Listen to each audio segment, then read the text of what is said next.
Sumainyo ang kapayapaan ng Diyos. Ang pagkapanganak kay Hesukristo.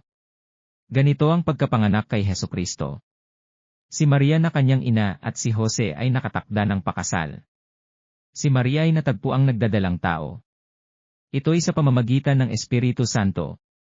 Isang taong matuwid si Jose na kanyang magiging asawa, ngunit ayaw niyang mapahiya si Maria, kaya ipinasya niyang hiwalayan ito ng lihim. Samantalang iniisip ni Jose ito, napakita sa kanya sa panaginip ang isang anghel ng Panginoon. Sabi nito sa kanya, "Jose, anak ni David, huwag kang matakot na tuluyang pakasalan si Maria, sapagkat siya'y naglihi sa pamamagitan ng Espiritu Santo. Manganganak siya ng isang lalaki, at ito'y pangangalan mong Jesus, sapagkat siya ang magliligtas sa kanyang bayan sa kanilang mga kasalanan." Nangyari ang lahat ng ito upang matupad ang sinabi ng Panginoon sa pamamagitan ng isang propeta. Maglilihi ang isang dalaga at manganganak ng isang lalaki, at tatawagin itong Emmanuel, ang kahulugay kasama natin ang Diyos. Nang magising si Jose, sinunod niya ang utos ng anghel ng Panginoon, pinakasalan niya si Maria.